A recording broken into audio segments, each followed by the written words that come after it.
Welcome to Westminster TET DSC Coaching Center, Kadapa. Yes, this is Kovela Prasad Reddy standing before you to submit the fragments of English language. చూడండి, మనం TET DSC ఇప్పుడు constable sub inspectors English మీద కూడా కొంత పట్టును సాధింప చేయడానికి ఒక చిన్న ప్రయత్నాన్ని ప్రారంభిస్తున్నాం. అందులో భాగంగా ఏ అంశాలను ఏ కాంపిటేటివ్ ఎగ్జామినేషన్స్కి ప్రిపేర్ అయితే రేపటి ఎగ్జామినేషన్ హాల్లో కంఫర్ట్గా ఆన్సర్ చేయగలుగుతారు అనేటువంటి ఒక చిన్న డిస్కషన్ని మీ ముందు ఉంచేటువంటి ప్రయత్నం చేస్తున్నాను. సో నేను రెండు రకాల ప్రస్తుతం నోటిఫై చేసినటువంటి లేదా నోటిఫై చేస్తారు అనేటువంటి అజంప్షన్స్ ఉన్నటువంటి ఒక 2 నోటిఫికేషన్స్, అందులో ఉండేటువంటి పేపర్ సెట్టింగు, అందులో ఇంగ్లీష్ కాంపోజిషన్లో భాగంగా ఉండేటువంటి ఐటమ్స్, వీటినన్నింటినీ మీ ముందు ఉంచేటువంటి ప్రయత్నం చేస్తాం. చూడండి, సో మనకి టీచర్స్ రిక్రూట్మెంట్ మొదటిది.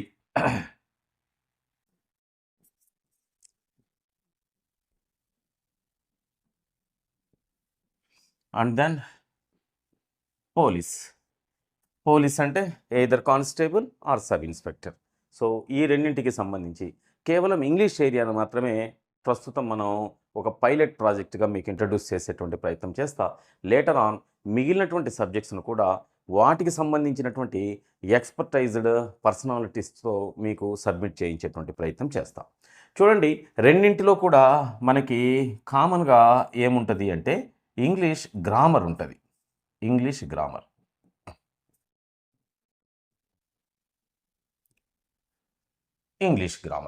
ఎస్. సో ఇది మేజర్ థింగ్.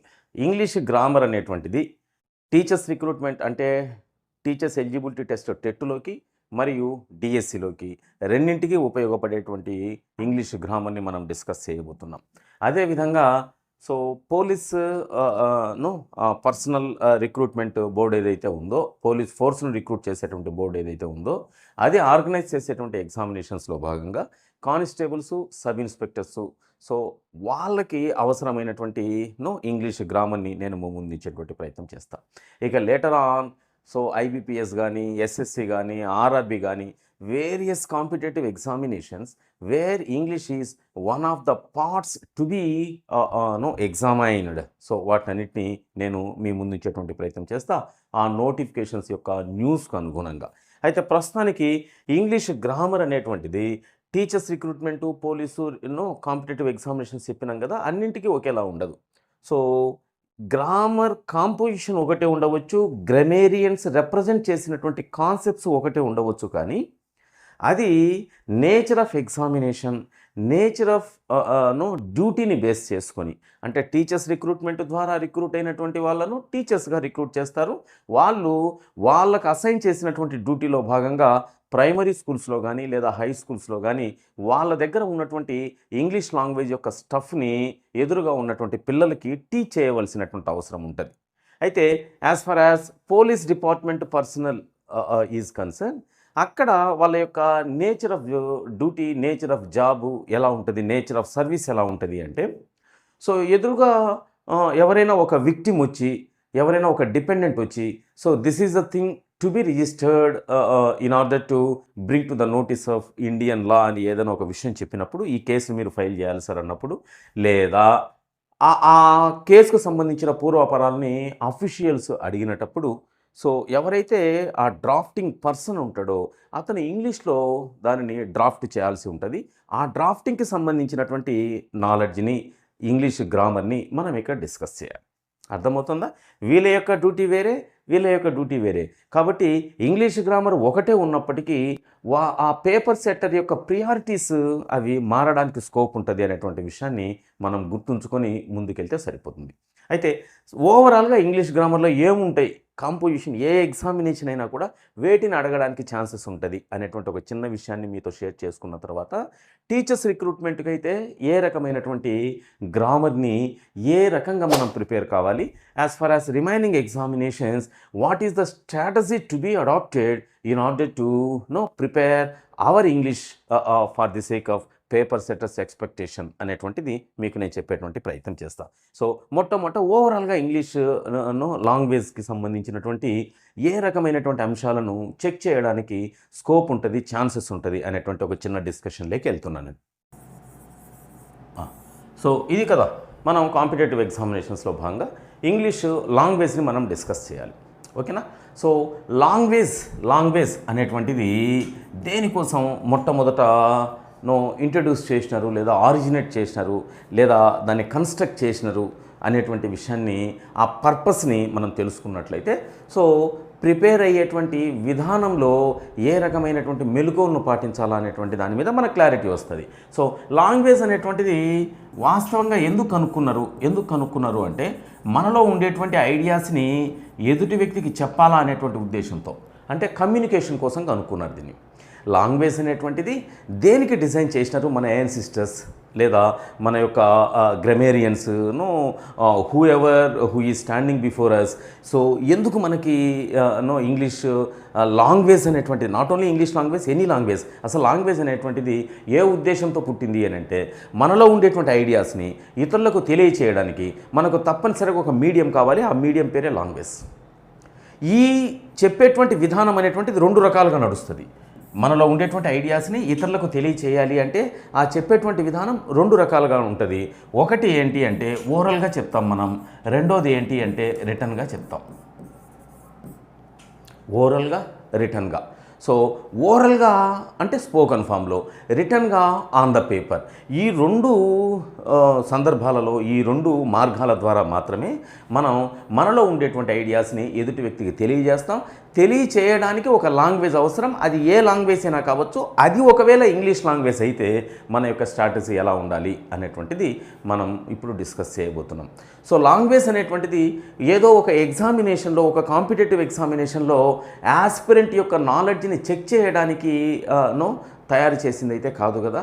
సో ఆ యాస్పిరెంటు రేపు ఉదయాన్నే తనకు ఏదైతే ఎక్స్పెక్ట్ చేస్తున్నాడో ఆ ప్రొఫెషన్లో జాయిన్ అయిన తర్వాత అప్పుడు అతనికి అవసరమైనటువంటి లింగ్విస్టిక్ ఎబిలిటీస్ ఏవైతే ఉన్నాయో వాటిని ముందుగానే చెక్ చేస్తారు. అది మనం ఇక్కడ గమనించాల్సినటువంటిది. ఒక టీచర్కి అయితే, ఒక ప్రైమరీ స్కూల్ టీచర్కి అయితే ఫస్ట్ స్టాండర్డో లేదా సెకండ్ స్టాండర్డో లేదా ఫిఫ్త్ స్టాండర్డో టీచ్ చేస్తున్నప్పుడు ఆ పిల్లలకి టీచింగ్లో భాగంగా ఈ లాంగ్వేజ్ని ఎలా ఉపయోగించాలి, ఈ గ్రామటికల్ కాన్సెప్ట్స్ని ఎలా ఇన్వాల్వ్ చేయాలి అనేటువంటిది తెలిసి ఉండాలి. ఇంకా వేరే ప్రొఫెషనల్స్ అయితే వాళ్ళ యొక్క నేచర్ ఆఫ్ జాబ్లో భాగంగా లాంగ్వేజ్ ఎంతవరకు అవసరమవుతుందో ఆ అవసరాన్ని పేపర్ సెట్టర్ ముందే ఎక్స్పెక్ట్ చేసి ఎగ్జామినేషన్లో భాగంగా మిమ్మల్ని చెక్ చేస్తాడని గుర్తుంచుకుంటే సరిపోతుంది. Okay, so language is for communication. We have to consider the language only to communicate our ideas either in the oral form or in the written form అనేటువంటి విషయాన్ని గమనించాలి. అయితే మరి కమ్యూనికేట్ చేయాలి అంటే లాంగ్వేజ్లో భాగంగా మనకేం తెలిసి ఉండాలి? లాంగ్వేజ్లో భాగంగా మనకు వేటి మీద పట్టు ఉండాలి అంటే చూడండి. సో ప్రధానంగా పార్ట్స్ ఆఫ్ స్పీచ్, వీటి మీద క్లారిటీ ఉండాలి కదా. సో పార్ట్స్ ఆఫ్ స్పీచ్ అనేటువంటి టైటిల్ని మీరు జాగ్రత్తగా గమనించండి. పార్ట్స్ ఆఫ్ స్పీచ్ అనేది చిన్నప్పటి నుంచి మన టీచర్స్, ఇంగ్లీష్ టీచర్స్ చెబుతూనే ఉన్నారు, మనం చూస్తూనే ఉన్నాం. అయితే ఏంటి ఆ టైటిల్ యొక్క లిటరల్ మీనింగ్ ఏంటో తెలుసుకునేటువంటి ప్రయత్నం మనం చేయలే. సో మొట్టమొదట మనం ఇక్కడి నుంచే స్టార్ట్ చేస్తాం. So we have to operate speech. Communication అనేటువంటిది రెండు రకాలుగా నడుస్తుంది, ఓరల్గా, రిటర్న్గా. ప్రధానంగా కమ్యూనికేషన్ ఓరల్గానే నడుస్తుంది. చూడండి, సో మనది ఒక డెమోక్రటిక్ కంట్రీ. ఈ డెమోక్రటిక్ కంట్రీలో లిటరరీ లేదా లింగ్విస్టిక్ సెన్స్ లేనటువంటి వాళ్ళు, అంటే లిటరసీ రేట్ అనేటువంటిది తక్కువగానే ఉంది కదా, 100% లేదు కదా. మరి కేవలం చదువుకున్న వాళ్ళు మాత్రమే బతకగలుగుతున్నారా? చదువు రానటువంటి వాళ్ళు బతకట్లేదా లాంగ్వేజ్ని ఉపయోగించుకొని అంటే? వాళ్ళు కూడా బతుకుతున్నారు. కాబట్టి ఓవరాల్గా 100% లాంగ్వేజ్ అనేటువంటిది కేవలం చదువు వచ్చినటువంటి వాళ్ళ కోసం మాత్రమే కాదు, చదువు రాని వాళ్ళ కోసం కూడా. అంటే చదువు రాని వాళ్ళు లాంగ్వేజ్ని ఎలా యూజ్ చేసుకుంటారు? ఇదో ఇలా యూజ్ చేసుకుంటారు, ఓరల్ ఫామ్లో యూజ్ చేసుకుంటారు. కాబట్టి the major, the significant, the vital involvement of the language in human beings life is to operate the same in oral way అది ముఖ్యమైనటువంటిది. కమ్యూనికేషన్ అనేటువంటిది 2 రకాలు కదా, ఓరల్, రిటర్న్ 2 కదా. మరీ ముఖ్యంగా ఏ మార్గం ద్వారానో which channel it has to be used in a huge way అని అంటే ఓరల్గానే దానిని మనం ఎక్కువగా యూజ్ చేస్తాం కాబట్టి, so oral communication or using the language in oral way is the major thing to be considered for any person while handling this particular language. So ముఖ్యంగా మాట్లాడడం కోసమే, ఆ మాట్లాడడానికి అవసరమైనటువంటి కొన్ని పార్ట్స్ ఏవైతే ఉన్నాయో, మాట్లాడడాన్ని మనం స్పీచ్ అంటున్నాం, మాట్లాడడానికి అవసరమైనటువంటి పార్ట్స్ ఏవైతే ఉన్నాయో వాటిని ఏమంటున్నామంటే పార్ట్స్ ఆఫ్ స్పీచ్ అని అంటున్నాం. సో ఆ వర్డ్స్ ఏంటో మనం ఇప్పుడు డిస్కస్ చేస్తాం. యాజ్ యూజువల్ మీకు అందరికీ తెలిసినటువంటి విషయమే, అందుకే నేను ఇక్కడ ఎక్కువ టైంని వేస్ట్ చేయకుండా వాటన్నిటిని లిస్ట్ అవుట్ చేసేటువంటి ప్రయత్నం చేస్తా. So noun, pronoun, adjective, verb, adverb, preposition, conjunction and interjection. Yes. So ఇవి 8 పార్ట్స్ ఆఫ్ స్పీచ్. అయితే లాంగ్వేజ్ అనేటువంటిది స్టేబుల్గా ఉండదు. లాంగ్వేజ్ అనేటువంటిది ఒక డైనమిజం, ఒక డైనమిక్ ఫీచర్ కలిగినటువంటి ఒక కాన్సెప్ట్ ఇది. అంటే ఎల్లప్పుడూ మార్పులకు గురి అవుతూ ఉంటుంది. ఈ మార్పులు అనేటువంటివి డైలీ లైఫ్లో ఏవైతే చేంజెస్ జరుగుతున్నాయో చేంజెస్కి అనుగుణంగా లాంగ్వేజ్ కూడా మారుతూ ఉంటుంది. లాంగ్వేజ్ ఎప్పటికీ స్టేబుల్గా ఉండకూడదు. Language is not at all stationary. It has to adapt the changes which have been occurring in our daily life అనేటువంటిది మేజర్ కాన్సెప్ట్ అనమాట లాంగ్వేజ్కి సంబంధించింది. ఆ మార్పులలో భాగంగా ఈ పార్ట్స్ ఆఫ్ స్పీచ్ ఏవైతే ఉన్నాయో వీటికి మరికొన్ని యాడ్ చేసుకుంటూ వెళ్ళిపోతున్నారు. వాటినన్నింటినీ మళ్ళా మనం లిస్ట్ అవుట్ చేసేటువంటి ప్రయత్నం చేస్తాం. అయితే నేను కేవలం ఇంట్రడక్షన్లో భాగంగానే ఉన్నా కాబట్టి, సో పార్ట్స్ ఆఫ్ స్పీచ్ అనేటువంటి ఈ 8తో పాటుగా సో పొసెసివ్స్ అంటారు, డిటర్మైనర్స్ అని అంటారు, సో నోటిఫైయర్స్ అని అంటారు, ఇంటెన్సిఫైయర్స్ అని అంటారు, రకరకాల పేర్లతో అది ఆ పర్టికులర్ వర్డ్ ఏదైతే ఉందో, అది ఆ particular part of the sentence ఏదైతే ఉందో అది ప్లే చేసేటువంటి రోల్ను ఆధారంగా చేసుకుని తిరిగి దానికి రకరకాల పేర్లు పెడుతూ ఉన్నారు. సో వాటిని మనం డెమాన్స్ట్రేటివ్సా, డిటర్మైనర్సా, పొసెసివ్సా, ఇంటెన్సిఫైయర్సా అనేటువంటివి నేను మళ్ళీ మీకు తెలియచేసేటువంటి ప్రయత్నం చేస్తా. ఒకటే మీరు తెలుసుకోవాల్సినటువంటి విషయం ఏంటంటే, కోర్ కాన్సెప్ట్ లాంగ్వేజ్లో ఇది మాత్రమే. దీనిని ఉపయోగించేటువంటి విధానాన్ని బట్టి దాని యొక్క పేరును మార్చుకుంటూ వెళ్ళిపోతుంది. సో ఆ పేరుని మనం according to the usage we have to expect. So అది ఏమై ఉంటుంది అని మనం ఎక్స్పెక్ట్ చేయగలిగితే, so we are on the right path in order to reach our destination అనేటువంటి విషయాన్ని మీరు ఎక్స్పీరియన్స్ చేయగలుగుతారు లేటర్ ఆన్. రైట్, ఇవి పార్ట్స్ ఆఫ్ స్పీచ్. ఓకేనా? సో వీటికి సంబంధించినటువంటి ఇన్ఫర్మేషన్ని మనం తెలుసుకుంటే మనకి గ్రామర్ మీద పట్టు వచ్చినట్లుగా భావిస్తాం. గ్రామర్ మీద.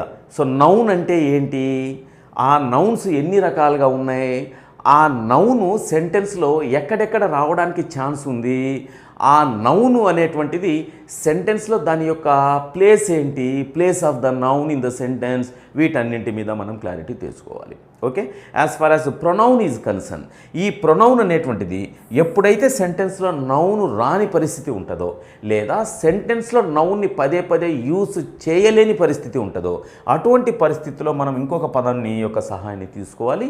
దానినే ఏమంటున్నామంటే ప్రొనౌన్ అని అంటున్నాం.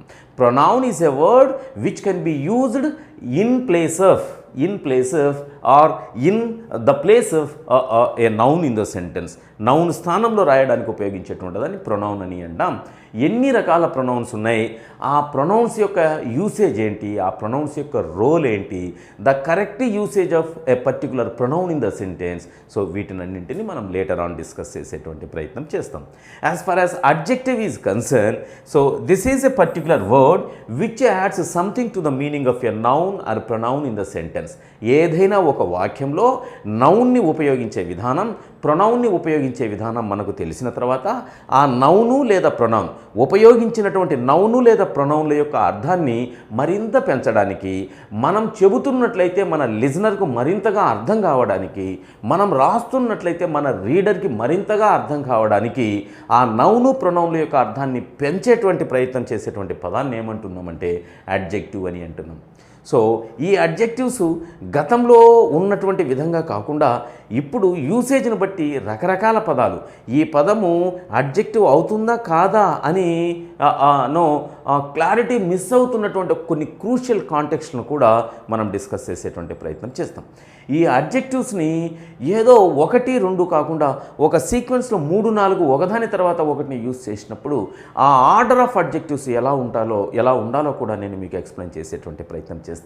మరీ ముఖ్యంగా ఈ అడ్జెక్టివ్స్ని యూస్ చేసి మనం హ్యూమన్ బీయింగ్స్ని కానీ, అంటే ఏవైనా నౌన్స్ని కానీ లేదా ప్రొనౌన్స్ని కానీ కంపేర్ చేసేటువంటి ఒక విధానం ఉంది ఇంగ్లీష్ లాంగ్వేజ్లో. దానినే డిగ్రీస్ ఆఫ్ కంపారిజన్ అని అంటాం. ఆ కంపేర్ చేసేటువంటి విధానంలో ఉండేటువంటి crucial concept in the point of our examiners view, వాటినన్నిటిని నేను మీతో షేర్ చేసుకునేటువంటి ప్రయత్నం చేస్తాను. As for as next one is called verb.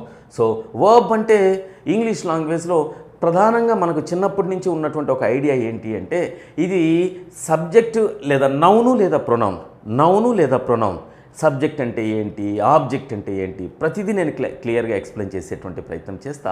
English లాంగ్వేజ్లో ఆరిజినేషన్ నుంచి ఇప్పటి వరకు ఉండేటువంటి టోటల్ అప్డేట్స్ని, ఆ అప్డేట్స్ యొక్క సహాయంతో మీ యొక్క పేపర్లో రాబోయేటువంటి క్వశ్చన్స్ని నేను క్లియర్గా మీకు ఎక్స్ప్లెయిన్ చేసి మీ చేత ఎక్స్పెక్ట్ చేయించేటువంటి ఒక చిన్న ప్రయత్నం అయితే చేస్తా.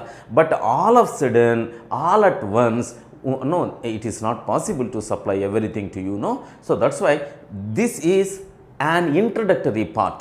You have to experience so what is inside English language and what are to be considered for the sake of your preparation, for the sake of your examination. So దాని మీద కొంచెం clarity okay.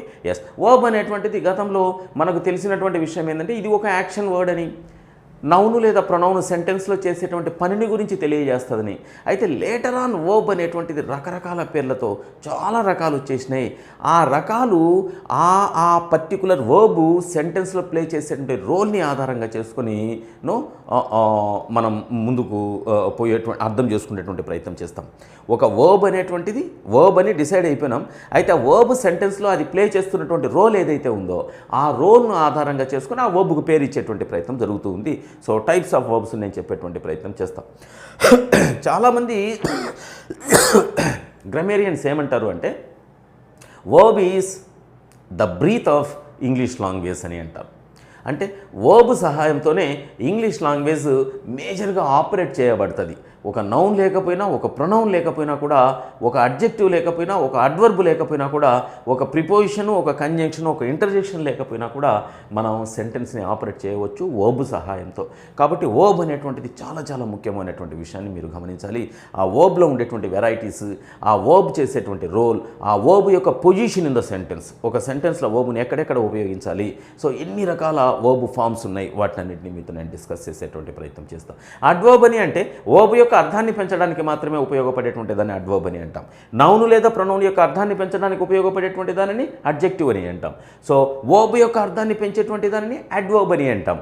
Adjective is a word which adds something to the meaning of a noun or pronoun. As far as adverb is concern, it adds something to the meaning of a verb.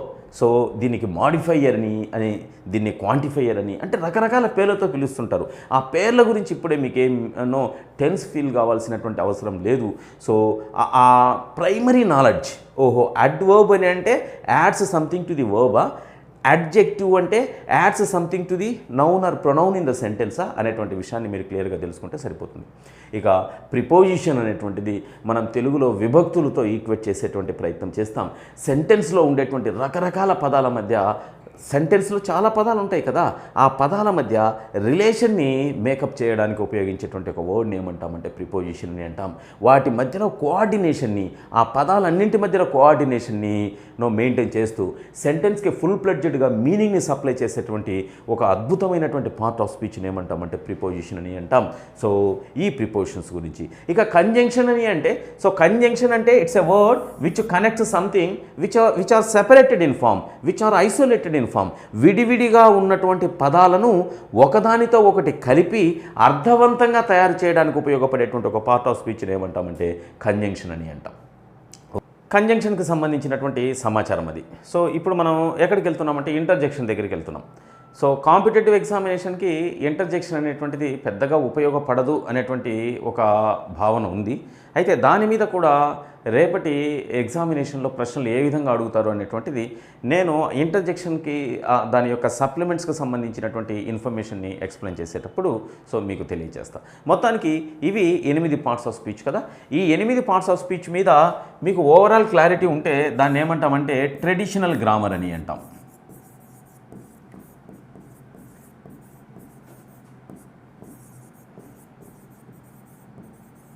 Traditional grammar. So traditional knowledge అని అంటాం. అయితే మనకు కేవలం traditional knowledge అనేటువంటిది 100% అదే రేపటి ఎగ్జామినేషన్లో work out అయ్యేటువంటి అవకాశం లేదు. ఈ ట్రెడిషనల్ నాలెడ్జ్కి మరికొంత అవసరం. సో దానిని ఏమంటామంటే ఫంక్షనల్ నాలెడ్జ్ అని అంటాం. ఫంక్షనల్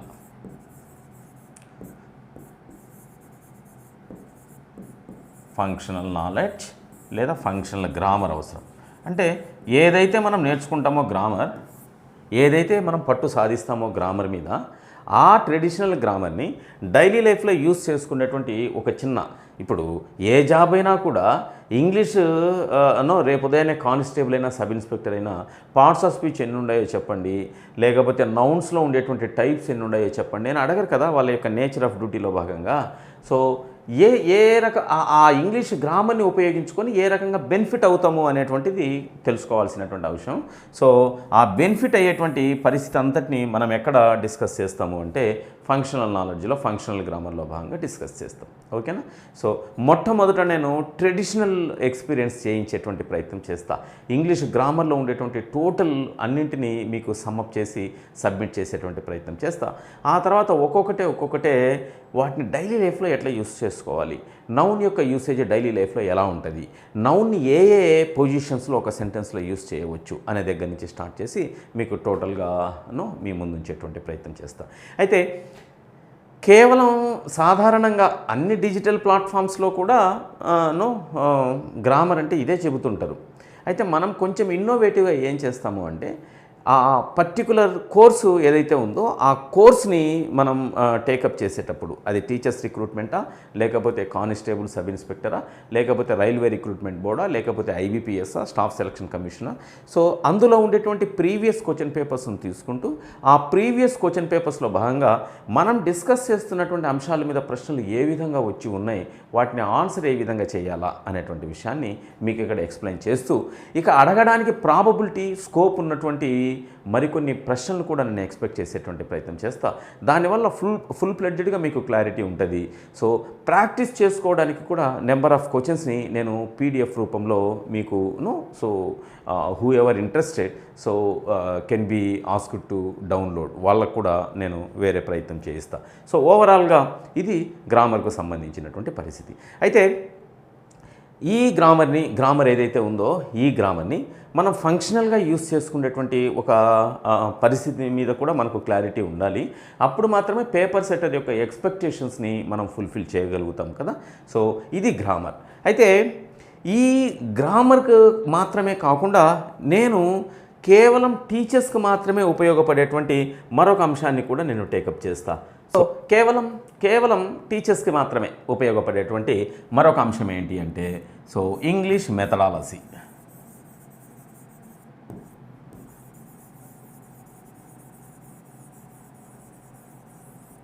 సో దీనినే ఇంగ్లీష్ పెడగాజీ అని అంటుంటాం మనం. దీనిని మనం రెండు రకాలుగా డిస్కస్ చేస్తాం. నేను వాటికి సపరేట్గా ఆ ఇన్ఫర్మేషన్ని ప్రొవైడ్ చేసేటువంటి ప్రయత్నం చేస్తా. సో రెండు రకాలుగా అంటే సాధ్యమైనంత వరకు ప్రైమరీ స్కూల్ టీచర్స్కి ప్రైమరీ స్కూల్ టీచర్స్కి అవసరమైనటువంటి ఇంగ్లీష్ మెథడాలజీ, ప్రైమరీ స్కూల్ టీచర్కి అవసరమైనటువంటి ఇంగ్లీష్ మెథడాలజీ ఏముంటుంది, అదేవిధంగా సెకండరీ స్కూల్ టీచర్స్కి ఓకే. సో సాధారణంగా ఈఎల్టీ ఇంగ్లీష్ లాంగ్వేజ్ టీచింగ్ అనేటువంటిది ఇందులో కలిపి చెప్పుకుందాం మనం. సెకండరీలో భాగంగా, సెకండరీ అంటే ఆల్మోస్ట్ స్కూల్ అసిస్టెంట్స్ వాళ్ళకి, ఆ తర్వాత ఏవైనా JL junior lecturers, polytechnic lecturers, and then degree lecturers, so model స్కూల్స్కు సంబంధించినటువంటి టోటల్ ఈఎల్టీ ఏదైతే ఉందో ఆ ఈఎల్టీని ఇక్కడ నేను మగ్గప్ చేసేటువంటి ప్రయత్నం చేస్తా. సో ప్రైమరీ స్కూల్ టీచర్స్ని మనం ఏమంటున్నాము అంటే ఎస్జిటి అంటున్నాం. సో వీళ్ళు టెట్ 1ని క్లియర్ చేసుకొని డిఎస్సికి ప్రిపేర్ అవుతూ ఉంటారు కదా. సో ఇక సెకండరీలో మనకు ఎవరెవరిని కవర్ చేసేటువంటి ఇంగ్లీష్ మెథడాలజీ ఆ ఐటమ్స్ని మీ ముందు ఉంచేటువంటి ప్రయత్నం చేస్తాను అంటే, సో స్కూల్ అసిస్టెంట్ ఇంగ్లీష్ వాళ్ళని, మరియు మోడల్ స్కూల్స్లో ఉండేటువంటి టీజీటీ, పీజీటీలకు అవసరమైనటువంటి whatever methodological concepts required for these aspirants can be provided. So ఇదే కాకుండా జేఎల్ కానీ, సో పాలిటెక్నిక్ లెక్చరర్ కానీ, డిగ్రీ లెక్చరర్ కానీ, వీళ్ళకి అవసరమైనటువంటి English language teaching, so English లాంగ్వేజ్ని టీచ్ చేసేటువంటి విధానం మీద వాళ్ళకు ప్రశ్నలు అడుగుతున్నారు కదా. సో వాటికి సంబంధించినటువంటి ఇన్ఫర్మేషన్ కూడా నేను మీతో షేర్ చేసుకునేటువంటి ప్రయత్నం చేస్తా. ఇవన్నీ కూడా సెకండరీ సెక్షన్ ఆఫ్ ఇంగ్లీష్ మెథడాలజీలో మీ ముందు ఉంచుతా. అయితే ఇద్దరికీ కూడా కామన్గా ఉండేటువంటి ఐటమ్స్ని మీకు మొదట ఇంట్రడ్యూస్ చేసిన తర్వాత నేను ఒక్కొక్క దానిని, సో ఆ పర్టికులర్ టార్గెటెడ్ గ్రూప్ని దృష్టిలో ఉంచుకొని నేను దాని మీద ఆ స్టాండర్డైజ్డ్ బుక్స్ ఆధారంగా, సో ప్రీవియస్ క్వశ్చన్స్ ఆధారంగా నేను కాన్సెప్ట్స్ని ఇంప్రూవైజ్ చేసి మీ ముందు ఉంచేటువంటి ప్రయత్నం చేస్తా. ఓకే. సో ఓవరాల్గా ఏముంటాయి అసలు, either primary or secondary, what are the things to be considered for the sake of examination, either primary or secondary. So certain things have to be notified, so certain priorities have to be noticed.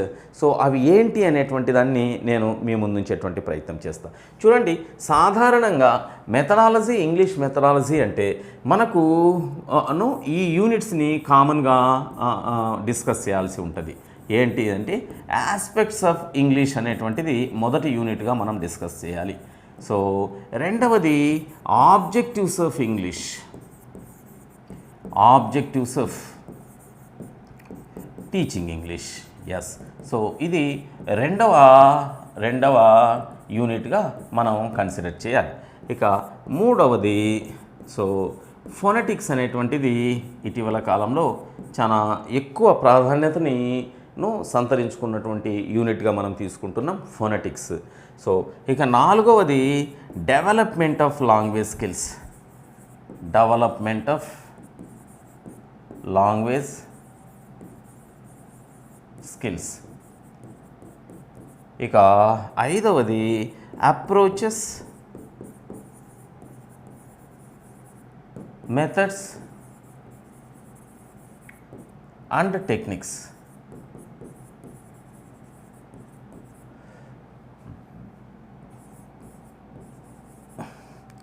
ఇక ఆరవది teaching of structures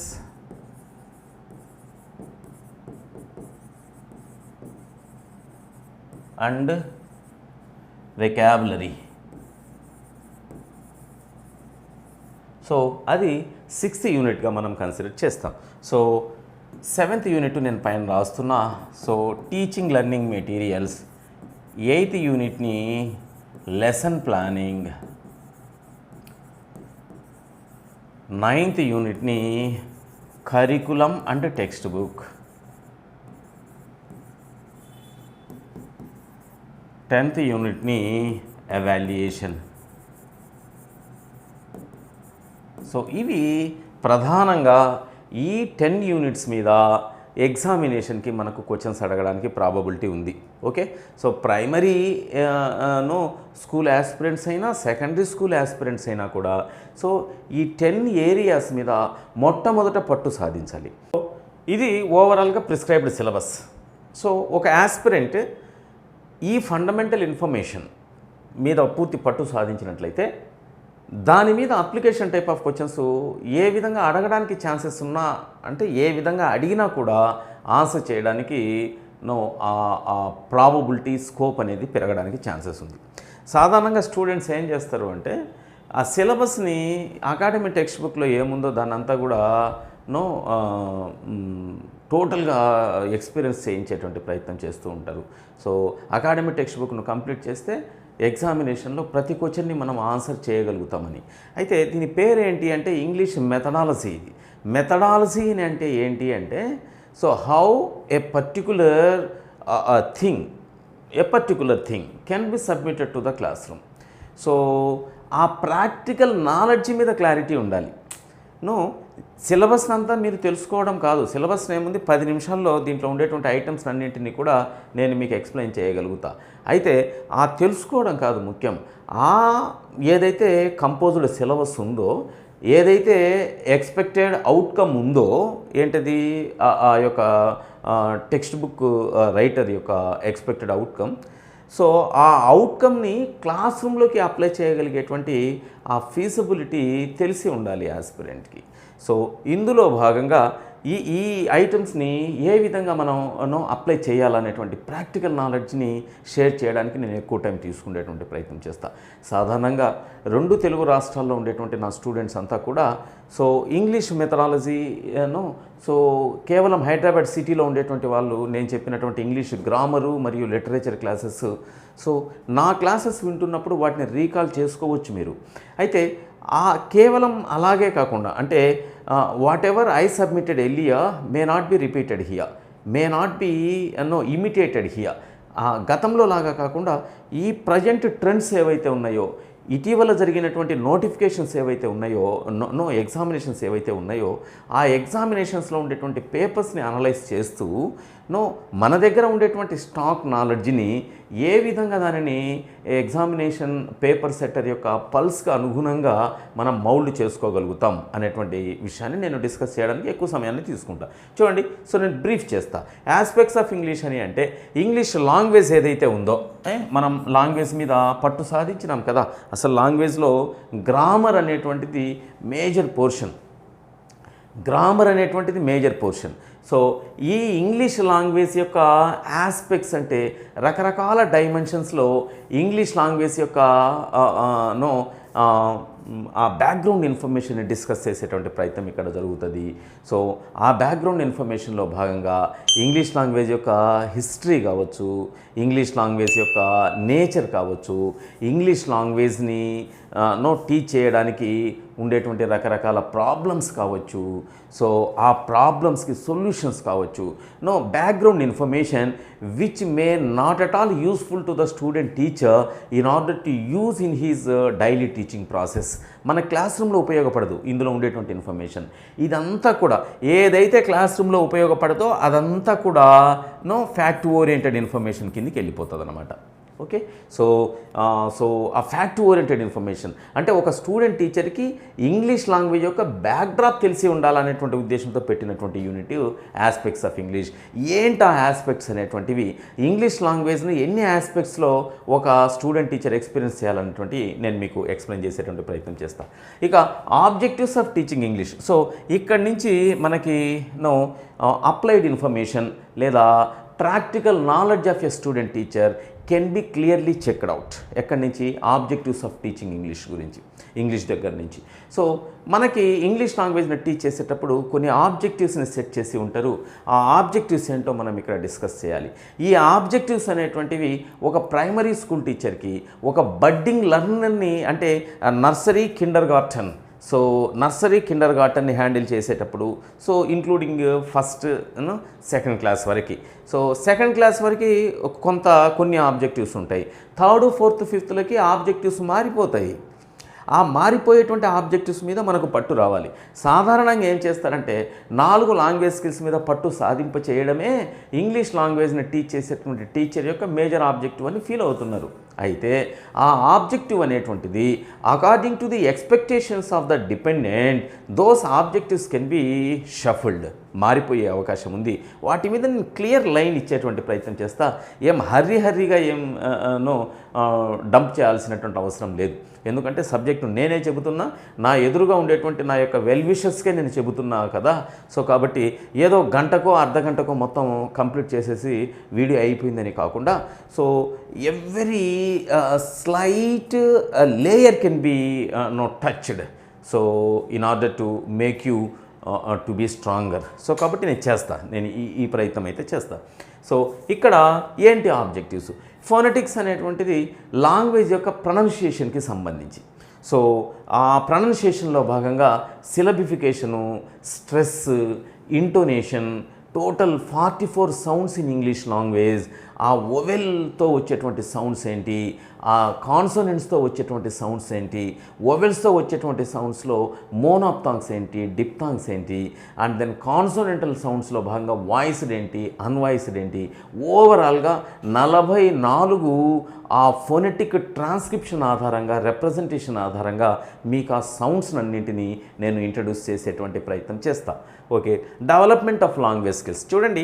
so ఈ ఫోనెటిక్స్లో కూడా మనకు fact oriented ఇన్ఫర్మేషనే ఉంటుంది. ఎందుకంటే దీన్ని apply చేయడం కంటే whatever no information is existed, that existed information has to be known by the aspirant actually. So కాబట్టి ఆ ప్రయత్నంలో భాగంగా మ్యాక్సిమం మనకి ఇక్కడ ఫ్యాక్ట్ ఓరియంటెడ్, సో దానిని కూడా ఒక స్ట్రెస్లో భాగంగానో, ఒక ఇంటోనేషన్లో భాగంగానో, సో ఏ విధంగా దాని మీద అప్లైడ్ క్వశ్చన్స్ అడుగుతారో అనేటువంటిది నేను క్వశ్చన్ టు క్వశ్చన్ మీకు ఎక్స్ప్లెయిన్ చేసేటువంటి ప్రయత్నం చేస్తాను. As far as development of language skills are concern, development of language skills ఇక్కడి నుంచి మనకు ఈఎల్టీ స్టార్ట్ అవుతుంది అని అనుకోవచ్చు. డెవలప్మెంట్ ఆఫ్ అంటే వాస్తవంగా this is the correct estimation of syllabus. So development of language skills దగ్గర నుంచే how to teach English language to the beneficiary group అనేటువంటి నాలెడ్జ్ మనకు ఉండాలి. సో ఈ డెవలప్మెంట్ ఆఫ్ లాంగ్వేజ్ స్కిల్స్లో భాగంగా మనం లాంగ్వేజ్ని డెవలప్ చేయడానికి అవసరమైనటువంటి స్కిల్స్ని డిస్కస్ చేస్తాం. అవి ప్రధానంగా లిజనింగు, స్పీకింగు, రీడింగు, రైటింగ్లకు సంబంధించే ఉన్నప్పటికీ కూడా సో వాటిని మించి మన యొక్క డిస్కషన్ వెళ్ళేటువంటి అవకాశం ఉంది. సో నేను ఇన్ డెప్త్ అక్కడ చెప్తా. అయితే ఇక్కడ మనకు విపరీతమైనటువంటి వేరియేషన్ తీసుకుంటాం స్కూల్ అసిస్టెంట్ ఇంగ్లీష్ వాళ్ళకి. అంటే ఈ 3 యూనిట్స్లో ప్రైమరీ ఇన్ఫర్మేషన్ని whatever the information that was designed so far can be discussed. So ఇక్కడేమో ఎన్సిఎఫ్ 2005ని మనం ఏది సెకండ్ యూనిట్లో భాగంగా ఎన్సిఎఫ్ 2005ని కన్సిడర్ చేస్తాం. ఇక ఫస్ట్, థర్డ్ యూనిట్స్లో భాగంగా ఇక్కడ ఫోనెటిక్స్లో భాగంగా సో ఇంటర్నేషనల్ ఫోనెటిక్ ఆర్గనైజేషన్ ఏదైతే ఇన్ఫర్మేషన్ మనకు సప్లై చేసిందో, ఒక నాన్ ఇంగ్లీష్ స్పీకింగ్ కంట్రీకి సంబంధించినటువంటి స్టూడెంట్కి ఈ ఇంగ్లీష్ లాంగ్వేజ్ యొక్క ప్రొనౌన్సియేషన్ మీద పట్టు రావాలి అంటే ఏ అంశాల మీద క్లారిటీ తెచ్చుకోవాలని వాళ్ళు సజెస్ట్ చేసినారో వాటికి ఆధారంగా నేను మీకు సప్లై చేసేటువంటి ప్రయత్నం చేస్తా. సో ముఖ్యంగా we are not the native speakers of English language. So English language ఎక్కడి నుంచో మైగ్రేట్ అయ్యి మన ఇండియాలోకి వచ్చి సెటిల్ అయిపోయింది. మనకు తెలుగు, మలయాళము, పంజాబీ, తమిళ్, కన్నడ, ఉర్దూ ఇవి మన లాంగ్వేజెస్. ఈ లాంగ్వేజెస్ కాదని మనమందరము ఇంగ్లీష్ లాంగ్వేజ్ను నేర్చుకునేటప్పుడు వచ్చేటువంటి ప్రాక్టికల్ డిఫికల్టీస్ ఏవైతే ఉన్నాయో ఆ డిఫికల్టీస్ని ఓవర్కమ్ కావడానికి ఫోనెటిక్స్ ఏ విధంగా ఉపయోగపడుతుంది అనేటువంటి పర్స్పెక్టివ్లో నేను మీకు సప్లై చేసేటువంటి ప్రయత్నం చేస్తా. సో ఇక మిగిలిన వాళ్ళు ఏం చేస్తున్నారు, ఎలా చేయాలి అనేటువంటి డిస్కషన్తో నేను టైంని వేస్ట్ చేయదలుచుకోలే. ఎలా చేస్తే రేపు మీకు 100% జాబ్ ఓరియంటెడ్ ప్యాకేజ్ అవుతుంది మన వీడియో అనేటువంటి దాని మీదనే నేను దృష్టి ఉంచుతా. సో ఇక approaches, methods and techniques, so ఇది కూడా ఈఎల్టీలో భాగం అవుతుంది. మీరు జేఎల్ డిఎల్ గెజిటెడ్ క్యాడర్ ఏదైనా టీచింగ్ క్యాడర్ని మీరు ఓన్ చేసుకోవాలనుకునేటప్పుడు ఖచ్చితంగా ఈ రెండింటి మీద మీకు పూర్తి పట్టు ఉండాలి. Development of language skills and approaches, methods and techniques. So approaches అంటే how to teach, development of language skills అంటే what to teach. So what things have to be catered here and how those things have to be cured in order to make our beneficiary to be satisfied అనేటువంటిది మనం అప్రోచెస్లో భాగంగా. ఇక teaching of structures and vocabulary కూడా ఇది కూడా మనకు fact oriented information వచ్చేస్తుంది. So ఇందులో స్ట్రక్చర్స్ని ఎలా టీచ్ చేయాలి, గ్రామర్ని ఎలా టీచ్ చేయాలి, ఇంకా భాగంగా కేవలం సెంటెన్సెస్నైనా వర్డ్స్ని కూడా నేర్చుకోవాలన్నా, ఒకవేళ సెంటెన్సెస్ని నేర్చుకోవాలి అంటే సెంటెన్స్ కన్స్ట్రక్షన్ ఎట్లా ఉండాలి, వర్డ్స్ని నేర్చుకోవాలంటే ఎన్ని రకాల వర్డ్స్ని మనం వర్డ్స్ మీద మనం పట్టు సాధించాలి అనేటువంటి విషయాన్ని ఇక్కడ డిస్కస్ చేస్తాం. As for as TLM is concern, teaching learning materials లేదా టీచింగ్ ఎయిడ్స్ ఏవైతే ఉన్నాయో ఆ టీచింగ్ ఎయిడ్స్ మనం లిజనింగు, స్పీకింగు, రీడింగు, రైటింగు ఈ 4 లాంగ్వేజ్ స్కిల్స్ మీద పట్టు సాధించడానికి ఏ రకమైనటువంటి టీచింగ్ లెర్నింగ్ మెటీరియల్స్ని మనం మన పిల్లలకి సజెస్ట్ చేయాలి అనేటువంటి డిస్కషన్ ఇక్కడ చేస్తాం. రీసెంట్గా వచ్చినటువంటి ఇన్నోవేషన్స్ ఏవైతే ఉన్నాయో లాంగ్వేజ్ ల్యాబొరేటరీ కావచ్చు లేదా అథెంటిక్ మెటీరియల్ కావచ్చు, వీటన్నింటి మీద మనం క్లారిటీ తీసుకునేటువంటి ప్రయత్నం చేస్తాం. So lesson planning as usual A student teacher must have the knowledge of planning A lesson in advance కదా. సో ఆ లెసన్ ప్లానింగ్లో భాగంగా అయితే సాధారణంగా ప్రైమరీ స్కూల్ టీచర్స్కి ఒక లెసన్ని ఎలా ప్లాన్ చేయాలో ఉంటుంది. అదే మనం సెకండరీ స్కూల్ టీచర్స్కి లేదా స్కూల్ అసిస్టెంట్ ఇంగ్లీష్ వాళ్ళకి ఆ పై ఎగ్జామినేషన్స్ ఏవైనా కూడా కేవలం లెసనే కాకుండా సో ఒక వర్స్ పార్ట్ని మరియు ఈవెన్ ఒక డ్రామాటిక్ పార్ట్ని అంటే ఒక పోయంని, ఒక నావెల్ని, ఒక డ్రామాని, ఒక ప్లేని ఏ విధంగా మనం ప్లాన్ చేయాలనేటువంటి విషయాలు కూడా ఉంటాయి. అసలు ఆ లెసన్ ప్లాన్కి సంబంధించినటువంటి అలాటెడ్ పీరియడ్స్ ఏంటి, ఎక్స్పెక్టెడ్ ఆబ్జెక్టివ్స్ అండ్ స్పెసిఫికేషన్స్ ఏంటి అనేటువంటిది నేను క్లియర్గా మీతో షేర్ చేసుకునేటువంటి ప్రయత్నం చేస్తా ఈ యూనిట్లో భాగంగా. As for as curriculum and text book ఇవి కూడా NCF 2005 or whatever the report that was recently explored by the NCERT. So ఆ రిపోర్ట్స్ని బేస్ చేసుకొని అసలు కరికులంలో ఏవి ఉంటే మన ఎదురుగా ఉండేటువంటి పిల్లవాడు బెనిఫిట్ అవుతాడు అనేటువంటి డిస్కషన్ నేను చేసేటువంటి ప్రయత్నం చేస్తా. సో టెక్స్ట్ బుక్ అనేటువంటిది ఒక లాంగ్వేజ్ టీచర్కి ఎంత అవసరం, so what is the need of a textbook to the linguistic teacher, and with the support of that particular textbook what are the things that can be operated by the teacher can be discussed under the heading of curriculum and textbook. As far as evaluation is concerned, so మనం ఇప్పటి వరకు English లాంగ్వేజ్ని పిల్లవాడికి ఎలా teach చేయాలని మనం discuss చేసినాం. Teach చేసినటువంటి English language పిల్లవాడికి అర్థమైందా లేదా, అర్థమై ఉంటే ఇంగ్లీష్ లాంగ్వేజ్ని యూస్ చేసుకొని బెనిఫిట్ను పొందేటువంటి అవకాశం ఉందా లేదా, ఈ విషయాలన్నింటినీ మళ్ళీ మనం చెక్ చేయాల్సినటువంటి మినిమం కర్టసీ, మినిమం రెస్పాన్సిబిలిటీ ఒక టీచర్ మీద ఉంటుంది. అంటే పిల్లవాడికి అర్థమైందా లేదా తెలుసుకోవాల్సినటువంటి అవసరం ఉంటుంది కదా. దానినే మనం ఏమంటున్నాము అంటే ఎవాల్యుయేషన్ అని అంటున్నాం. వాడిని అసెస్ చేయాలి మనం. ఆ అసెస్మెంట్కు సంబంధించినటువంటి ఎవాల్యుయేషన్ని కూడా మనం డిస్కస్ చేయాలి. ఓకేనా. సో ఇది ఇంపార్టెంట్, ఇది అన్ఇంపార్టెంట్ అని చెప్పలేనటువంటి జంక్చర్లో ఒక విచిత్రమైనటువంటి పరిస్థితిలో ఆంధ్రప్రదేశ్ మరియు తెలంగాణలో ఉండేటువంటి టెట్ డిఎస్సి ఆస్పిరెంట్స్ ఆగిపోయి ఉన్నారు. విషయం ఏంటి అంటే ఎప్పుడైతే ఎగ్జామినేషన్ అనేటువంటిది సో ఆస్పిరెంట్స్ పెరుగుతారో ఆన్లైన్ అయినా ఆఫ్లైన్ అయినా ప్రశ్న అడిగేటువంటి విధానం మార్పులకు గురి అవుతుంది. ప్రతి చిన్న ప్రశ్న, ఆ ప్రశ్న క్యారీ చేసేటువంటి మార్క్ మన యొక్క పోస్ట్ను డిసైడ్ చేసేటువంటి ఒక పరిస్థితిలోకి వెళ్ళిపోతుంది కదా. సో తప్పనిసరిగా ఉండేటువంటి ఐటమ్స్ మీద పూర్తి అవగాహన ఏర్పరచుకున్న తర్వాత నేను ఒక మార్వలస్ ప్రజెంటేషన్ ఒకటి మీకు ఇస్తా. సో అంటే బేసిక్స్ తెలియకుండా ఆ క్రీమీ లెవెల్ ప్రజెంటేషన్ని మీరు అర్థం చేసుకోవడం కష్టమవుతుంది. అది ఇంగ్లీష్ గ్రామర్ అయినా కావచ్చు, ఇంగ్లీష్ మెథడాలజీ అయినా కావచ్చు, ఇంగ్లీష్ లిటరేచర్ అయినా కావచ్చు. సో ఓవరాల్గా బేసిక్స్ కోసం మనం కొంత టైంని కేటాయిస్తాం. ఆ బేసిక్స్ని ఆధారంగా చేసుకొని అడిగేటువంటి విధానం ఏదైతే ఉంటుందో ఆ ప్రజెంటేషన్ని మీరు మిస్ కాకుండా చూసినట్లయితే రేపటి ఎగ్జామినేషన్లో మీ యొక్క ప్రిపరేషన్కు చాలా వరకు నా యొక్క లెక్చర్స్ హెల్ప్ అయ్యేటువంటి అవకాశం ఉంది. ఇది మెథడాలజీకి సంబంధించినటువంటి ఇన్ఫర్మేషన్. అయితే ఇంగ్లీష్ లిటరేచర్ ఎలా ప్రిపేర్ కావాలి, ఎస్జిటిస్ స్కూల్ అసిస్టెంట్ వాళ్ళకి సో ప్రాబబ్లీ సిలబస్ని కంపోజ్ చేసి ఉన్నాడు, లేదా జేఎల్, పిఎల్, డిఎల్ వాళ్ళకి సిలబస్ కొన్ని ప్రిస్క్రైబ్డ్ వర్క్స్ ఆఫ్ రినౌండ్ రైటర్స్ని చూపించి ఉన్నాడు కాబట్టి అవి చదువుకొని వెళ్ళిపోతున్నారు. As for as SGTs are concern, సరే మొత్తానికి మనం ఈ రిక్రూట్మెంట్ గురించే, టీచర్స్ రిక్రూట్మెంట్ గురించే మనం మాట్లాడుతున్నాం కదా. సో ప్రైమరీ టీచర్స్కి లేదా ఎస్జిటిస్కి మరియు స్కూల్ అసిస్టెంట్ ఇంగ్లీష్కి ఇక్కడ మనం అందరినీ కలపడానికి వీలు పడదు. స్కూల్ అసిస్టెంట్ ఇంగ్లీష్కి సపరేట్ తీసుకుంటాం, మోడల్ స్కూల్ టీజీటీకి సపరేట్ తీసుకుంటాం, మోడల్ స్కూల్ పీజీటీకి సపరేట్ తీసుకుంటాం, జూనియర్ లెక్చరర్స్కి సపరేట్ తీసుకుంటాం, డిగ్రీ లెక్చరర్స్కి సంబంధించినటువంటి లిటరరీ ఎలిమెంట్స్ని కూడా నేను సపరేట్గా డిస్కస్ చేసేటువంటి ప్రయత్నం చేస్తాను. సో ఇక్కడ ఎగ్జిటీకి సంబంధించి అసలు లిటరేచర్ అంటే ఏంటి, అసలు లాంగ్వేజ్కి లిటరేచర్కి మధ్య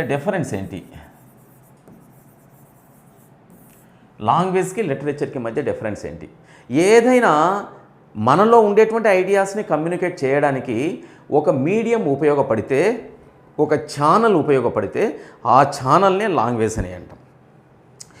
ఈ లాంగ్వేజ్లో భాగంగా మనం వర్డ్స్ నేర్చుకుంటాం. ఎక్కడి నుంచి స్టార్ట్ చేస్తామంటే లెటర్స్ నుంచి స్టార్ట్ చేస్తాం. సో లెటర్స్ని నేర్చుకుంటాం కదా, లెటర్స్ మీద పట్టు సాధిస్తాం. ఆ లెటర్స్లో మళ్ళీ వొవెల్స్ ఏంటి, కాన్సోనెంట్స్ ఏంటి చూస్తాం. ఆ లెటర్స్ తర్వాత సిలబుల్స్ మీద మనం క్లారిటీ తీసుకుంటాం. సో నెక్స్ట్ వర్డ్స్ మీద క్లారిటీ తీసుకుంటాం. ఎస్ సో వర్డ్స్ తర్వాత సెంటెన్సెస్ మీద, ఈ సెంటెన్సెస్ యొక్క కన్స్ట్రక్షన్ మీద, వీటన్నింటి మీద మనం క్లారిటీ తీసుకోవాలి. సో ఇక్కడ మనకి లెటర్సే కాకుండా సౌండ్స్ మీద కూడా మనం క్లారిటీ తీసుకోవాలి. అంటే లెటర్స్ మీద, సౌండ్స్ మీద, సిలబుల్స్ మీద, వర్డ్స్ మీద, సెంటెన్సెస్ మీద పూర్తి పట్టు తీసుకునేటువంటి ఆ ప్రయత్నాన్ని ఏమంటున్నామంటే లాంగ్వేజ్ అని అంటున్నాం. అయితే పూర్తి పట్టు వచ్చేసిన తర్వాత ఈ లాంగ్వేజ్ను ఉపయోగించుకొని మనం స్టోరీస్ రాస్తాం, కథలు రాస్తాం. ఈ లాంగ్వేజ్ను ఉపయోగించుకొని మనం కొన్ని ఫజిల్స్ని రాసేటువంటి ప్రయత్నం చేస్తాం, కొన్ని రిడిల్స్ని రాసేటువంటి ప్రయత్నం చేస్తాం. సో ఇంకా డ్రామాస్ని కొన్నింటిని రాసేటువంటి ప్రయత్నం చేస్తాం for the sake of demonstration purpose. So ఈ నావెల్స్ని కానీ, స్టోరీస్ని కానీ, డ్రామాస్ని కానీ, అండ్ దెన్ జోక్స్ని కానీ, రిడిల్స్ని కానీ, రైమ్స్ని కానీ మనం రాసేటువంటి ప్రయత్నం చేస్తున్నామే. సో లాంగ్వేజ్ మీద పట్టు వచ్చినటువంటి వాళ్ళే కదా ఇవన్నీ చేయగలిగేది. వాళ్ళు చేసేటువంటి ఆ ఎఫర్ట్కి ఇచ్చేటువంటి పేరుని ఏమంటామంటే లిటరేచర్ అని అంటాం. ఓకేనా. సో రకరకాల రైటర్స్ లేదా కాంట్రిబ్యూటర్స్, మన ఇండియన్ రైటర్స్ కావచ్చు, లేకపోతే ఫారిన్ రైటర్స్ కావచ్చు, వాళ్ళు ఇచ్చినటువంటి ఆ కాంట్రిబ్యూషన్స్ అన్నింటినీ కూడా మనకు కంపోజ్ చేసేటువంటి ప్రయత్నం జరిగింది ఎగ్జామినేషన్లో. సో ఒక్కొక్క ఎగ్జామినేషన్ వాళ్ళకి ఒక్కొక్కలాగా. సో ఆ టోటల్ సిలబస్ని మనం డిస్కస్ చేస్తాం లిటరేచర్లో భాగంగా. అయితే ఇక ప్రైమరీ స్కూల్ దగ్గరికి వచ్చేతలకే మనకి లిటరేచర్లో ఏం డిస్కస్ చేయాలి అంటే లాంగ్వేజ్కి లిటరేచర్కి డిఫరెన్స్ తెలిసింది కదా. సో ఇందులో భాగంగా స్టోరీస్ని మనం డిస్కస్ చేయాలి. ఒక్క సెకండ్, నేను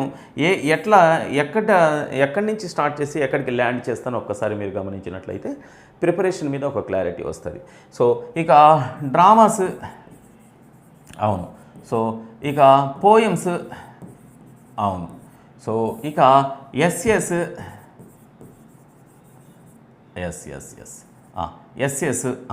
సో స్టోరీస్ కావచ్చు, డ్రామాస్ కావచ్చు, పోయమ్స్ కావచ్చు, ఎస్ఎస్ కావచ్చు, ఇవన్నీ వేరు కదా. ఈవెన్ లెటర్స్ కూడా. సో ఇందులో భాగంగా మనం ప్రెస్సీ రైటింగ్ని కూడా డిస్కస్ చేయవచ్చు. సో ఓవరాల్గా లాంగ్వేజ్ని ఉపయోగించుకొని మనం చేసేటువంటి ప్రతి ప్రయత్నాన్ని ఏమంటామంటే లిటరేచర్ అని అంటాం. అయితే తెలియని చాలామంది మిత్రులు ఏం చేస్తున్నారు అంటే టెక్స్ట్ బుక్లో ఉండేటువంటి టోటల్ పోయమ్స్ని వాటిని రాసినటువంటి పోయిట్స్ని నేర్చేసుకోండి ముందు అంటున్నారు.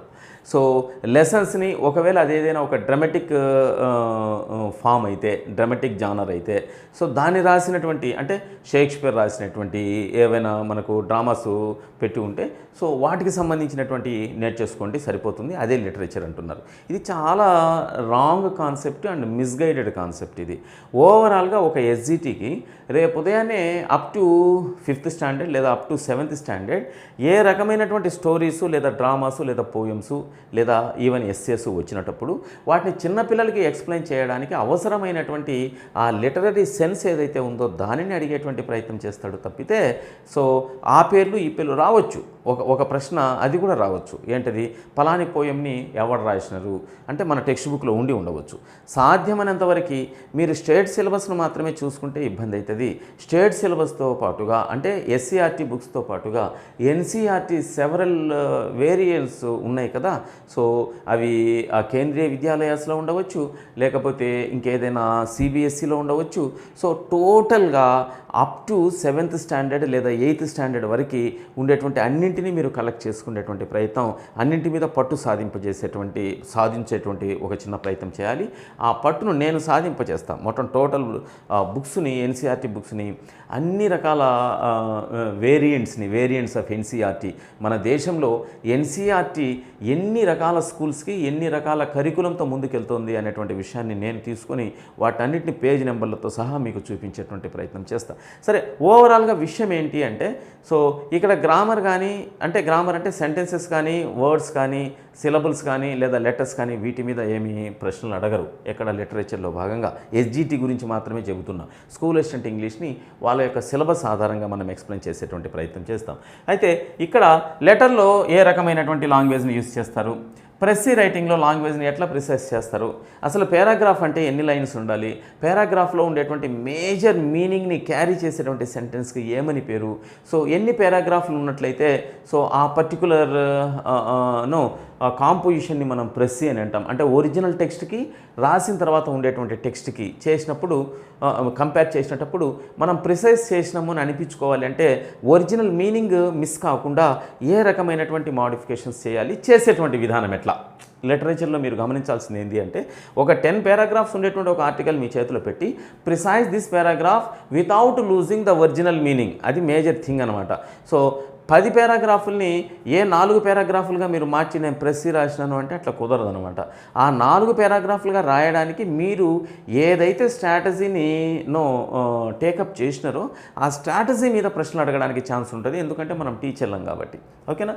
సో ఇక స్టోరీస్లో లాంగ్వేజ్ ఎలా ఉండాలి, ఏ టెన్స్ని యూజ్ చేయాలి, స్టోరీస్లో టెన్స్ని ఎలా యూజ్ చేయాలి, ఏ రకమైన టెన్స్ని, ప్రజెంట్ టెన్స్నా, పాస్ట్ టెన్స్నా, ఫ్యూచర్ టెన్స్నా, చాలామంది మిత్రులకు ఇక్కడ మిస్ అవుతున్నారు అనమాట. ఏం చేస్తున్నారు అంటే so I won't want to point out a particular gentleman's effort, but the thing is whatever the intention of the paper setter or composer, it has to be understand first కదా, it has to be understood first. So దాన్ని understand చేసుకోకుండా, అర్థం చేసుకోకుండా మొత్తం 2nd class నుంచి 10th class వరకు text బుక్లన్నీ దగ్గర పెట్టుకొని పోయమ్స్, వాటిని రాసినటువంటి పోయిట్స్ యొక్క లిస్ట్ రాసుకుంటే పెద్ద ఉపయోగం ఉండదు. ప్రీవియస్ ఎగ్జామినేషన్స్లో అది చాలా క్లియర్గా మనం అర్థం చేసుకోవచ్చు. ఓకేనా? రైట్. స్టోరీస్లో ఏ రకమైనటువంటి టెన్స్ని యూజ్ చేయాలి, ఏ రకమైనటువంటి లాంగ్వేజ్ని యూజ్ చేయాలి, ఏ రకమైనటువంటి పర్సన్తో వీటిని నేరేట్ చేసేటువంటి ప్రయత్నం చేయాలి, first person, second person, third person ఉంటాయి, ఆ విధంగా చూడాలి. డ్రామాకే మరి ఒక పేరుని మనం ఏమంటామంటే ప్లేస్ అని అంటాం. సో ఈ డ్రామాస్కి సంబంధించి ఏ రకాల డ్రామాస్ ఉన్నాయి, డ్రామాస్లో ఉండేటువంటి జానర్స్ ఏంటి, ట్రాజిడీ అంటే ఏంటి, కామెడీ అంటే ఏంటి, ట్రాజిక్ కామెడీ అంటే ఏంటి, ఇక రకరకాల 1 యాక్ట్ ప్లేస్ కొన్ని వచ్చి ఉన్నాయి. ఆ 1 యాక్ట్ ప్లేస్ అంటే ఏంటి అంటే వాటి యొక్క డ్రామాకు సంబంధించినటువంటి బ్యాక్డ్రాప్ ఇన్ఫర్మేషన్, లిటరరీ ఇన్ఫర్మేషన్ మన దగ్గర ఉందా లేదా అనేటువంటి విషయాన్ని మాత్రమే సో రేపటి ఎగ్జామినేషన్లో చెక్ చేస్తారు. ఇది అయిన తర్వాత అప్ టు 8th స్టాండర్డ్ ఎన్ని డ్రామాస్ ప్రిస్క్రైబ్ చేసి ఉన్నారో ఆ డ్రామాస్లో ఉండేటువంటి కంటెంటు, ఆ డ్రామాస్లో ఉండేటువంటి క్యారెక్టర్, ఆ డ్రామాస్లో ఉండేటువంటి 3 యూనిటీస్ నేను లిటరేచర్లో భాగంగా వాటన్నిటిని చెప్తా. ఆ ప్లేస్కి సంబంధించి కానీ, టైంకి సంబంధించి కానీ, ఎన్ని రోజుల్లో డ్రామాను కంప్లీట్ చేసినారు, ఆ పర్టికులర్ డ్రామా పిల్లవాళ్ళ మీద వదిలేటువంటి ఇంపాక్ట్ ఏంటి, సో మారలేదైనా ఉందా, ఇటువంటి విషయాల్ని అడిగేటువంటి ప్రయత్నం చేస్తాడు. సో గతంలో ఎప్పుడో మనకి టెట్ కమ్ టీఆర్టీ పెట్టినప్పుడు అక్కడొకటి ప్రశ్న ర్యాండమ్గా అడిగి సో ప్రాబబ్లీ పేపర్ సెట్టర్కి కూడా మనం అడుగుతున్నటువంటి టార్గెటెడ్ గ్రూపు ఎస్జిటీస్ కదా, వీళ్ళకి ఏమడిగితే మన యొక్క పర్పస్ సర్వ్ అవుతుంది అనేటువంటిది సో మొట్టమొదట కంపోజ్ చేసినప్పుడు క్లారిటీ ఉండకపోవడం కూడా ఒక కారణమై ఉండొచ్చు.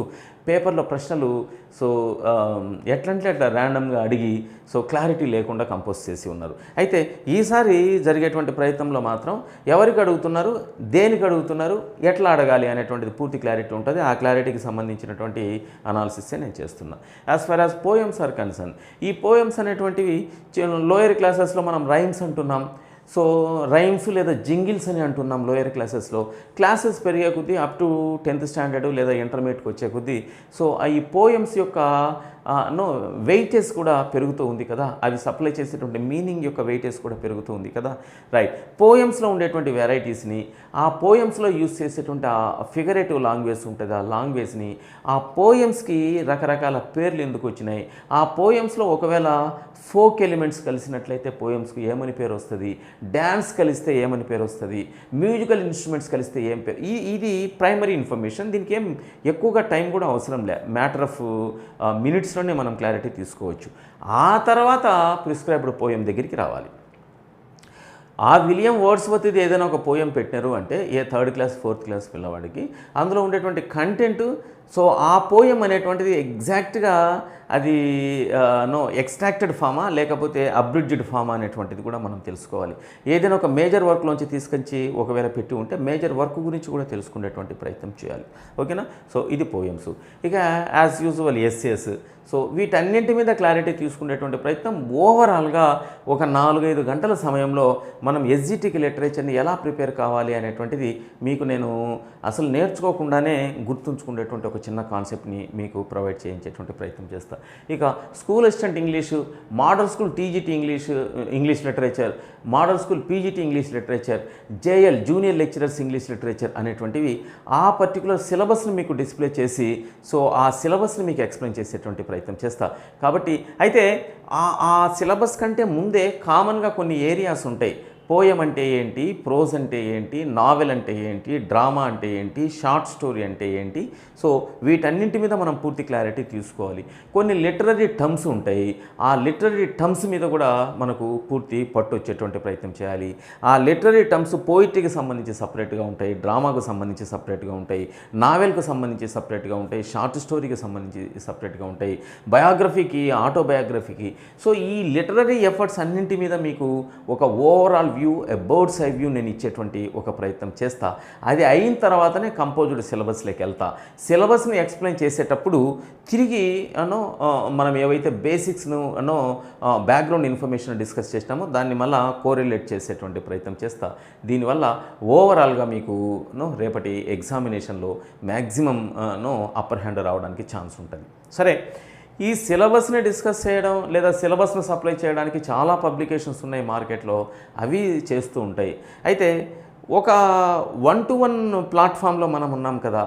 సో మీ యొక్క నీడ్స్ ఏవైతే ఉంటాయో, మీ యొక్క ఎక్స్పెక్టేషన్స్ ఏవైతే ఉంటాయో, ఆ నీడ్స్ లేదా ఎక్స్పెక్టేషన్స్ని ఫుల్ ప్లెడ్జెడ్గా నేను సాక్రిఫైస్ చేసేటువంటి ఒక చిన్న ప్రయత్నం కూడా చేయాలి కదా. సో ఎప్పటికప్పుడు మీ యొక్క ఎక్స్పెక్టేషన్స్, మీ యొక్క డౌట్స్ని నేను కన్సిడర్ చేస్తూ అకార్డింగ్ టు ద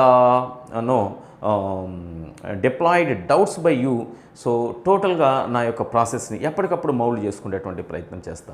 అంటే సో రికార్డెడ్ వీడియోస్ ద్వారా మాత్రమే మీకు ఇన్ఫర్మేషన్ కాకుండా సో నేను లైవ్లో కూడా వచ్చి మీ యొక్క పర్ఫార్మెన్స్ని, మీ యొక్క డౌట్స్ని నేను కన్సిడర్ చేసి ఎక్స్ప్లెయిన్ చేసేటువంటి ప్రయత్నం చేస్తా. ఇప్పటి వరకు జరిగినటువంటి అన్ని ఎగ్జామినేషన్ పేపర్స్లో మన ఐటమ్ అయిపోతున్నాయి. ఇప్పుడు ఫర్ ఎగ్జాంపుల్ పోయమ్స్ అయిపోయింది అనుకోండి, పోయమ్స్ మీద ఇప్పటి వరకు అడిగినటువంటి క్వశ్చన్స్ ఏమున్నాయో క్వశ్చన్స్ అన్నీ లిస్ట్ అవుట్ చేసి సో మీతో షేర్ చేసుకునేటువంటి ప్రయత్నం చేస్తా. రేపటి ఎగ్జామినేషన్లో ఏ విధంగా ప్రశ్న అడగడానికి ప్రాబబిలిటీ ఉంది అనేటువంటి విషయాన్ని కూడా మీతో షేర్ చేసుకుంటా. సో కాబట్టి so stay connected with Westminster Kadapa.